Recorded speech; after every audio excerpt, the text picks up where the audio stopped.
On camera, she laughed while she badgered her staff. And so all good things must end. And also the Ellen DeGeneres show. Yes, the 83-year-old entertainer just announced that the upcoming 19th season of her show will be its last. Apparently, she created a workplace more toxic than an Amazon warehouse in Chernobyl. Countless allegations surfaced last summer that the show's work environment was rife with harassment and discrimination. Following those charges, Ellen's ratings dropped faster than Kevin Spacey's pants at a boy band pool. The motto of Ellen DeGeneres was, "Be kind." However, as they examine her public persona more closely, Megyn Kelly and Greg Gutfeld are now warning, be ready. They are bringing up issues that are drawing attention to her previously impeccable record. Forget about the jovial jokes and dancing. This is a much more in-depth story. What actually took place in the background? What has caused the unusual silence in Hollywood? What role did Greg Gutfeld play? There is plenty to discover. If you stay with us, choose article after article of people being like, Ellen's a bitch. Ellen is a nasty person. And all these staffers started to come out, not for nothing, but I know a guy, I know him very well, whose sister worked for her, who said, you were not allowed to make eye contact with Ellen in the halls of that show. If you saw her, this is not a nice person. So she eventually got canceled, but now she's coming back. She's got a Netflix special. There was a period in Hollywood when appearances were crucial. One celebrity's bright grin and short hair made her stand out. She became known as one of the nicest ladies on TV, dancing, sharing laughs, and giving away big checks. That celebrity was Ellen DeGeneres, who is seen by many as a representation of kindness and optimism. However, others are now beginning to question if that was the entire story. Just the excuse. She is, Emily, I watched her comedy special. It was like a huge pity party. It was about how she was lamenting how her reputation has suffered. She's essentially as popular as a pit bull with monkeypox. But she's putting this on Trump. Do you think that she's going to be, just everybody's going to love her? It wasn't as happy behind the scenes as it appeared on TV. Employees started sharing wildly disparate stories as Ellen developed a brand centered on happiness and kindness. Her image remained pristine, cheerful, amiable, and positive for years. But after a while, crack appeared. There have been rumors of a difficult workplace where employees feel overworked, ignored, and stressed. There were now major concerns about what was actually going on behind the cameras on the show that had previously been a symbol of goodwill. For you on this, this is perfect for you.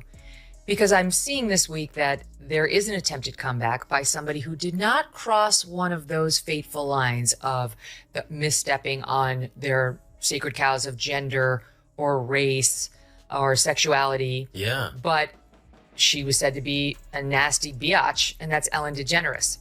Yeah. So her show got canceled after she had this testy exchange with Dakota Johnson, where something happened where Dakota said, oh, I had this birthday party, and Ellen said, well, why didn't you invite me? You didn't invite me. And she said, no, I did invite you, Ellen. That's not what happened. And Ellen had blown her off and then tried to play the victim on the set with her. Anyway, it led to article after article of people being like, Ellen's a bitch. Ellen is a nasty person. Next up was Megyn Kelly. Megyn took a very opposite tack, pointing out what she perceived as unfair treatment in the media, whereas Ellen was known for bringing happiness. She faced the story head-on, rather than avoiding it. Megyn posed challenging queries regarding whether Ellen's public persona aligned with her private life. Megyn maintained the focus on the matter, determined to expose what others wished to overlook, while many others brushed the dispute aside as simply another headline in a busy year. Ellen and her wife, Portia, have left their millionaire haven at Montecito for England. Now, they're saying they'll never come back in the wake of Trump's win. Do you think that's the reason why she's leaving? Absolutely not. Yeah.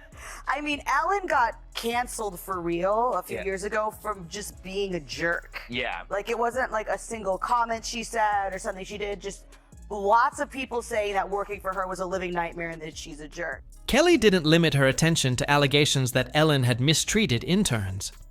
She was particularly struck by the lack of response from the media. Anyone wanted to speak up, as if anyone was surprised or worse. Always straightforward and incisive, Megyn posed a challenging query that caused discomfort in Hollywood. Would a conservative woman have a talk show or only a court struggle if she had encountered some of the same employment complaints? She continued with Ellen, though. Megyn looked more broadly at what she referred to as Hollywood's double standards, a system that frequently gives celebrities who project a positive public image a pass. According to her, some people use the red carpet as a means of avoiding trouble before re-entering the spotlight. Megyn was not surprised by Ellen's decline in popularity. It served as an essential wake-up call. The compassionate picture didn't align with what some people said was taking place behind closed doors. This was more than a simple pushback. It was an inquiry. Megyn arrived prepared to delve deeply. Next up came Greg Gutfeld, who was renowned for his incisive humor and candid comments. He used a different approach, calling attention to the situation in his own way with wit and sarcasm. Greg was the pundit, stoking the flames with his witty and incisive remarks, if Megyn was the investigator. I think also I'm to just admit like, their of mistakes. all people on earth to be feeling sorry for herself, Ellen DeGeneres should not be on the list. She should at least, but make a real apology and do it. There's no apology. It's just woe is me. I was run out of Hollywood as she speaks from this grandiose stage on Netflix. Hello, you haven't been canceled if you are doing a Netflix special. She got $20 million for the one before this. I'm sure she's fine. When it came to the Ellen incident, Greg didn't mince words. He wasn't making personal attacks on her. His strategy focused on criticizing what he perceived as Hollywood's excessive image management. Gutfeld, who was well known for his sardonic and witty remarks, considered the circumstances and posed a daring query. When did being kind become less of a welcome workplace and more of a stressful, uncomfortable one? Ellen's public persona seemed too polished to him. Behind the scenes, there was a happy face that didn't quite match what several former employees said was happening. He highlighted what he perceived as the discrepancy between the apparent strain off-screen and the happy attitude on camera with humor. Gutfeld employed satire to illustrate his argument, while Megyn Kelly concentrated on the media's lack of response. He made a joke about a hypothetical version of Ellen's program, in which HR meetings took the place of dance sequences. Employees wore helmets, and they only spoke on notes. This, in his opinion, was about more than one celebrity. It served as a reminder of how meticulously constructed public personas can occasionally conceal starkly different reality. Today's show, home of Matt Lauer, that the bad press actually had nothing to do with her decision. Right, and the Titanic didn't hit an iceberg, it chose to sink. If it was why I was quitting, I would have not come back this year. I really did think about not coming back because it did, it was devastating. I am a kind person. I am a person who likes to make people happy. No, the real reason, she says, is it was just too easy. Telling the Hollywood Reporter, quote, when you're a creative person, you constantly need to be challenged. And as great as this show is, and as fun as it is, it's just not a challenge anymore.